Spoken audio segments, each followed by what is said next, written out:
For a while, I've been thinking about starting a series on disturbing or controversial subreddits, and I thought where better to start than Jailbait, one of the most notorious examples. Let's investigate.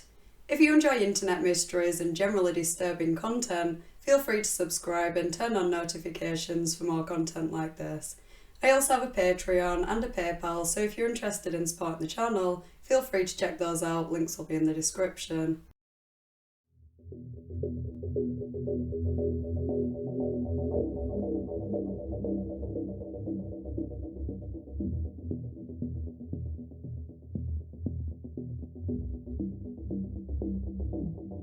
This video is sponsored by Hunter Killer, a monthly murder mystery subscription box where you get to be the detective. It's that time of year again where you just want to curl up by a fire and avoid the outside world as much as possible.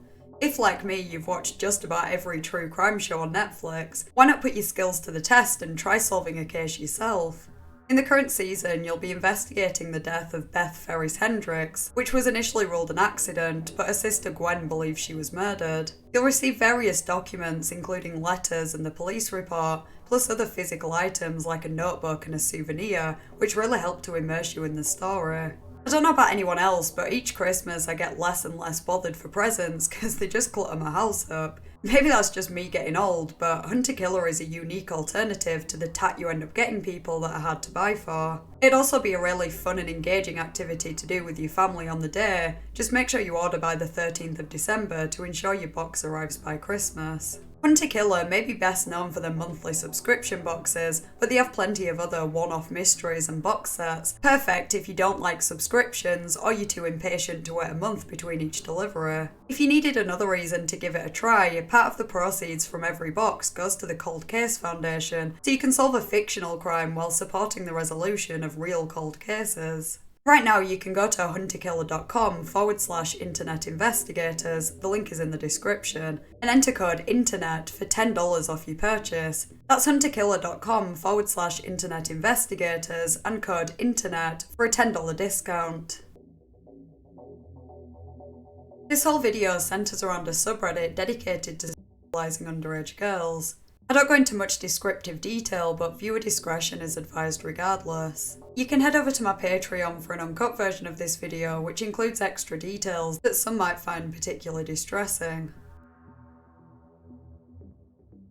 As a Reddit user in 2021, I still see some pretty questionable content from time to time, but I hear stories of how it was before I even knew the site existed, and it sounds like it's come a long way. Reddit was founded in June 2005 by Steve Huffman and Alexis Ohanian, and although Steve has said himself that they never created Reddit to be a bastion of free speech, that's exactly what it was seen as for a time.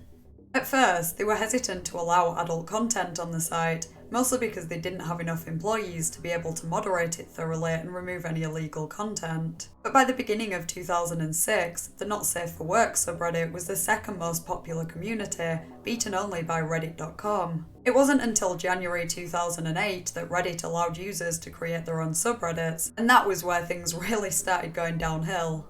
I'm not sure exactly when the Jailbait subreddit was created, but it must have been sometime in 2008, as it was started by a user, not an employee, and later that year it was voted Subreddit of the Year in the Best of Reddit user poll. It was so popular that for a time it was the second biggest search term bringing traffic to Reddit. By this point, Reddit was seen as a free speech haven, as the admins only seemed to care about not having illegal content on the site. Content that was dangerous, immoral, that encouraged violence or predatory behaviour was totally acceptable as long as it was legal.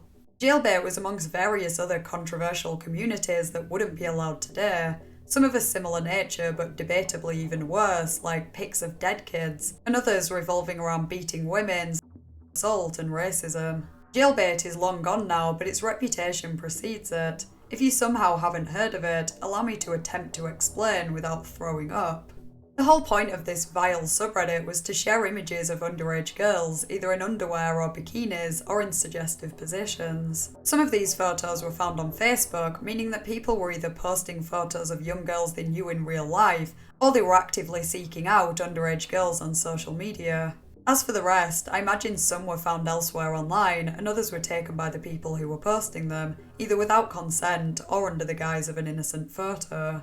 Some were posted by people claiming to be in a relationship with the subject of the photo, or claiming to be their ex. It wasn't always clear how old these people were, whether they were the same age and weren't mature enough to see the problem with posting such photos in a community like that, or if they were much older and had basically just admitted, albeit anonymously, to statutory. It was probably a mixture of the two, and same goes for the subreddit users in general, though it seems many more posed as teenagers than there actually were teenagers. Posting guidelines helped rule out photos of girls that weren't underage. It's not like they were posting photos of girls in their 20s that happened to look very young, not that that would absolve the creepiness, but they didn't want any ambiguity. They wanted to make sure these girls were actually underage. This meant deleting any photos where the subject looked slightly older, or if it was a public figure and it was known that they were older. There was also a rule banning photos where the subject had a tattoo, because legally you need to be 18 to get one. You might be wondering who would create such a community. Enter Violentacrez, a man who has been referred to countless times as a troll, sometimes as if that makes his behaviour acceptable. I'm not saying he isn't a troll, as many of his subreddits were created just to get a reaction out of people, but that word doesn't go far enough to describe him. You don't create, then actively participate in a subreddit dedicated to sexualizing underage girls just for shits and gigs. To me it seems clear that he actually enjoyed that content. He not only moderated Jailbait, but various other contentious subreddits promoting misogyny, racism, and other dangerous views. As you probably know, moderators are volunteers who monitor subreddits and help to identify and remove content that goes against Reddit's terms of service. Without them, Reddit wouldn't be what it is today, and back in the early days before the company was big enough to expand and hire more staff, moderators were even more crucial in preventing illegal content on the site. According to Chris Slow, former lead programmer at Reddit, when Violentacrez first joined and started posting such controversial content, the admins were wary of him. Others have said he was even banned a few times, until they realised that he was actually pretty good at enforcing the terms of service. The vast majority of VA's posts were offensive, creepy, and sometimes borderline illegal, but he never actually crossed that line, and he followed the terms of service, reporting anything he came across that was against the rules or the law. The admins supposedly didn't necessarily approve of the stuff he was posting, but when it became clear that he could be an asset, and that they could palm off some of the work they didn't really like doing onto him without actually paying him, they came to a truce and turned a blind eye. According to Gawker, Chris said, "We just stayed out of there and let him do his thing, and we knew at least he was getting rid of a lot of stuff that wasn't particularly legal. I know I didn't want it to be my job." Because of this, and because he was bringing a lot of traffic to the site, VA ended up getting pretty friendly with the admins, who designed a pimp hat badge especially for him. He spoke with them on the phone from time to time, and they even sent him a gold-plated Reddit Alien Bobblehead award to thank him for his contributions. He was equally respected by many Reddit users who he might have chatted to or helped out, so they turned a blind eye to what he posted. Though his strongest allies were those who saw him as the hero of free speech on Reddit. People tended to fall into one of three groups: pedophiles, racists, misogynists, generally depraved individuals who supported VA because they enjoyed that content, or people who opposed VA because they didn't like his content. Then the third group of people who claimed not to agree with or condone VA's actions, but defended his right to freedom of speech regardless, seeing as what he posted wasn't actually illegal. The extent to which we should have freedom of speech is a topic that many can't agree on, but most seem to be somewhere along the fence. Free speech is very important to some extent. To see why, you only have to look at countries like North Korea, where the government controls all media outlets, and people have suspiciously disappeared after speaking out against them, or even been sentenced to death for smuggling Squid Game. But unfortunately, not everyone can be trusted not to abuse the right to totally uncensored speech. And without guidelines, websites like Reddit and the world as a whole would be breeding grounds for irrational hatred and violence against certain groups of people, not to mention disgusting communities like this that may not be breaking any laws, but they're still wrong and have the potential to cause harm to children. I think a fair stance to take is supporting freedom of speech, but not to the extent where you're allowing the promotion of violence and assault. Still, those that at least claimed not to approve of VA's actions but still defended his right to free speech believe that banning Jailbait would lead to a slippery slope where other subreddits were banned too. As we'll soon see, that did happen, but even today, Reddit is still a place that most topics can be discussed freely, even if they're controversial. There's a massive difference between banning a subreddit dedicated to debating drugs or religion, for example, and banning one dedicated to sexualizing minors. There was also the argument that banning the subreddit and others like beating women was only hiding the truth rather than preventing it. In the right context, showing the harsh reality of a situation can be an effective deterrence, but that wasn't the aim of beating women, and it certainly wasn't the aim of Jailbait. Both were glorifying and normalising what they centred around, not trying to dissuade people from it. Reading some of the discussions about the subreddit and VA from around 10 years ago, it almost feels like I've stepped onto another planet when I hear people defending his predatory behaviour in case discouraging it leads to more censorship. There were enough people who claimed not to be into underage girls themselves, but condoned it in general because they were around the ages of 14 to 16, so not prepubescent. I saw a few similar Reddit posts where Redditors caught their partners on the subreddit, some of whom are around 30 years old or even older, and people were justifying it, saying if you saw those girls in real life, you might not realise they were so young. They could be 18 or in their early 20s. Here's an idea: if as a fully grown adult in your 30s you have trouble distinguishing between a 14 and a 20-year-old, maybe just don't go for people that young in the first place and find someone closer to your own age. These are the types of people that will pedantically argue the toss over the dictionary definition of a paedophile, rather than to acknowledge that as an adult you should stay the hell away from children who are still in school. It's that simple. It doesn't matter if they look old for their age, it doesn't matter if they act older than they are. They're more than likely not mentally mature enough to be having such contact with fully grown adults. As for the photos that were taken from young girls' Facebook profiles, I saw comments talking about how if those girls posted those photos to begin with, they should have no problem with adults reposting them in a different context and sexualizing them, which is obviously ridiculous. Some of these photos were of girls in bikinis on holiday with their families. They were totally innocent, not meant to be viewed in that context. And even if that was the girl's intentions, that doesn't make it okay for an adult to take advantage of them because they're still children and the age of consent exists for a reason. Still, I'm sure VA used these lines of justification himself until in a moment of poetic justice when he was suddenly exposed to the world. VA had attended Reddit meetups in the past, so some users who had met him in person already knew what he looked like, but he made sure his face was concealed in any photos that were posted. It seems that some of the admins knew his name, as he later said he thought one of them, maybe Steve Huffman, the co-founder, had leaked his details. Anyway, the chain of events seems to have started with Anderson Cooper, a journalist who devoted a segment of his show to the Jailbait subreddit in 2011, in which he criticised Reddit for allowing the community on the site, and of course Violentacrez for creating it. On the day this aired, there was a spike in internet traffic to the subreddit, peaking at 1.73 million views, some of these likely from people with the pitchforks out, but others clearly liked what they saw as the number of subscribers increased too. Within a couple of weeks, Jailbait was banned, allegedly because of a specific incident, but many believe it was doomed as soon as it appeared on CNN. The incident involved a user by the name of The Contortionist, who posted an inappropriate photo of a girl he claimed was his ex, who was 14 years old at the time.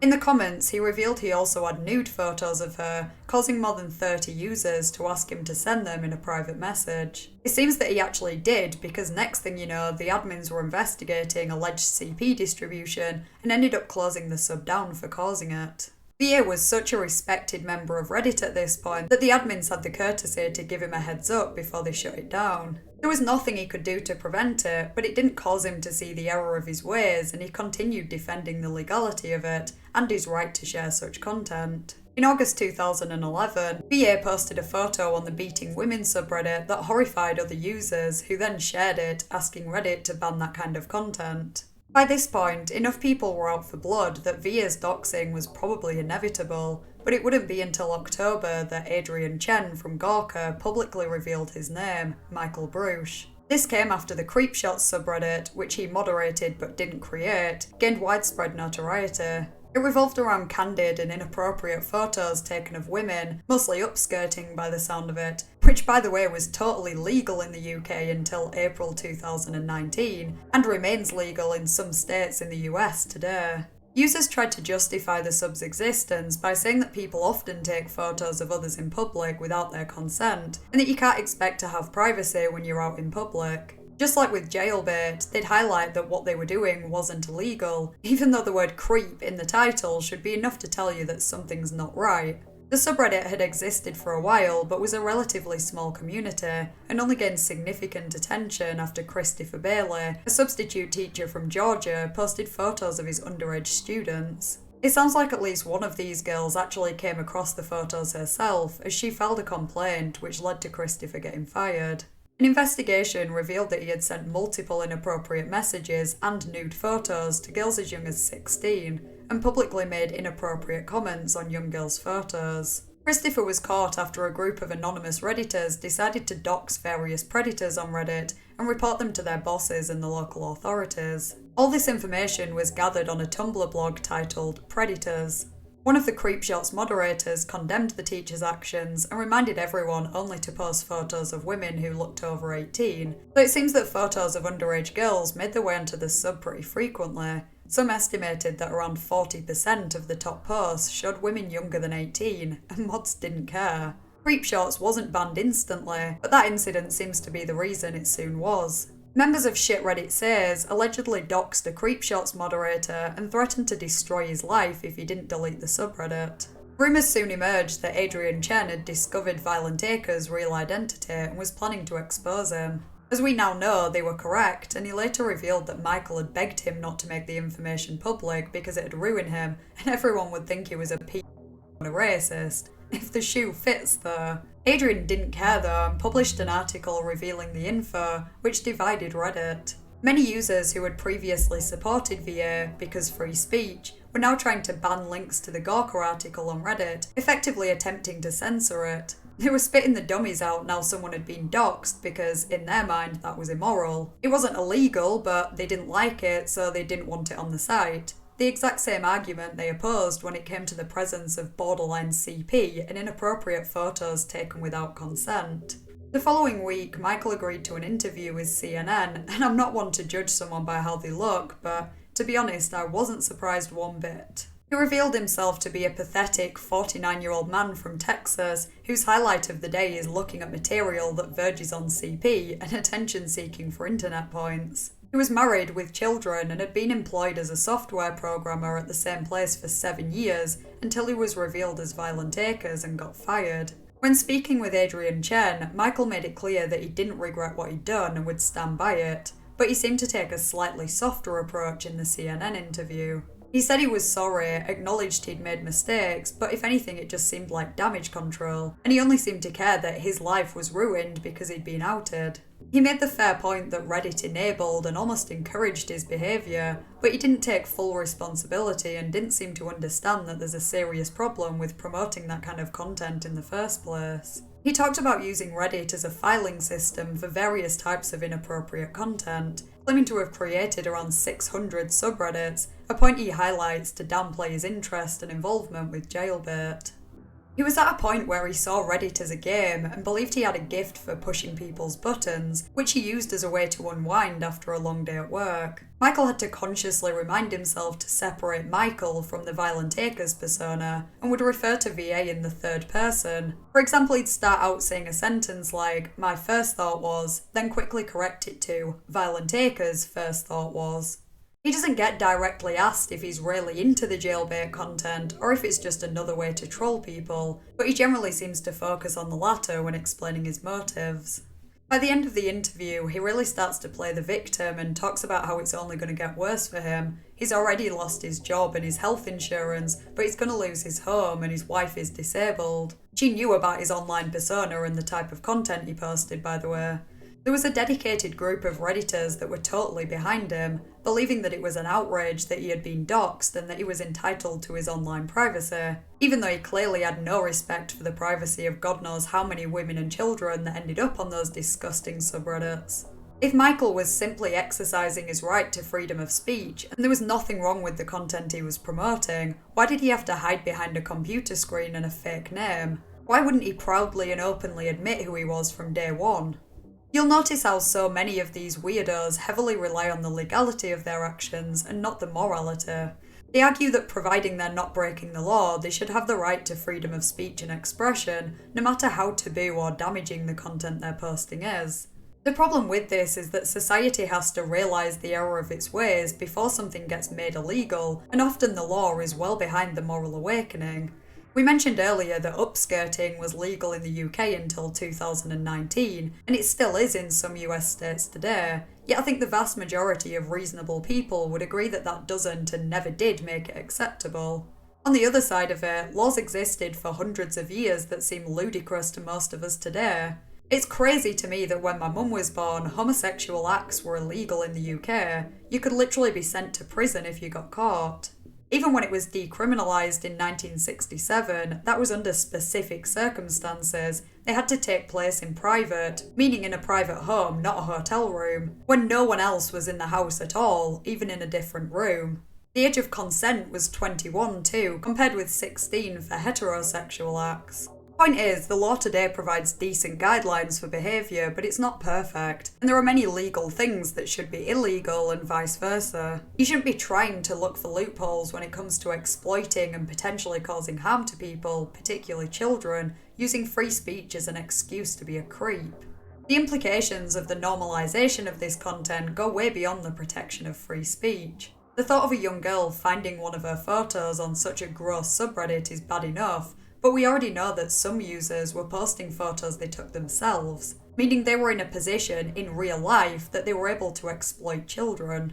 Adults who were in relationships with girls as young as 14, and not one person called them out on it. Instead, they were welcomed into the community and encouraged to take more photos. Regardless of Michael's intentions, which I personally think were not good, that subreddit was sending a clear message that it's acceptable to sexualize minors, just as beating women was saying it's okay to beat women, and Creepshots made out it's okay to take inappropriate photos of non-consenting women. I'm sure for some of the users on those subs that looking at that content satisfied their urges enough that they wouldn't actually go out and assault anyone themselves, but it undoubtedly would have encouraged others to do so. As for Michael, he deleted the Violentacrez account soon after he was doxxed, but claimed it wasn't because of that, instead to protest the admin's support for the shit Reddit says community. He briefly returned under the name VA11102012 to set a few things straight, and he was active on his Mr. Brutsch account for some time after. After another user suggested it, he posted his PayPal details so people could donate money to him after he lost his job. I hope no one was stupid enough to actually do that. In another hilarious attempt to use his vile online behaviour to his advantage, he posted on the For Hire subreddit, stating he was looking for a position in the adult content industry.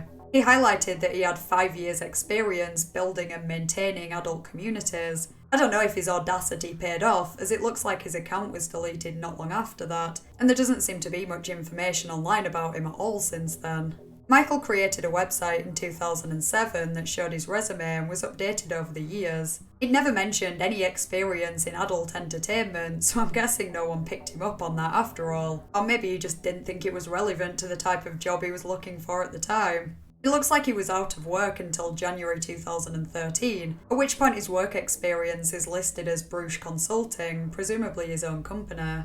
That was on his website until at least September 2019, and he also had a blog linked to it that appears to have been started in December 2017. He mainly posted photos of his cats and flowers and bugs, but hasn't updated it since March 2020. I haven't seen him pop up anywhere else either, which makes me wonder if he finally realises that his past is not something to show off about, and having such revolting content publicly linked to his name just doesn't look good at all. Anonymity on the internet certainly has its benefits, and generally speaking I don't agree with doxing people. But when you've shown such a blatant disregard for other people's privacy, including children, shown yourself to be a potentially dangerous individual, and when revealing your identity would be somewhat of a public service, I honestly can't say I have much sympathy for Michael. He reaped what he sowed. I'd be interested to hear your thoughts in the comments, plus any other controversial subreddits you know of. If you enjoyed the video, please consider liking and subscribing. Huge thank you to my patrons, whose names are on screen now. I really appreciate your support. And thanks to Hunter Killer for sponsoring this video. Remember to go to hunterkiller.com/internet investigators and use the code INTERNET for $10 off your purchase. Thanks for watching, and I'll see you next Thursday in a new video.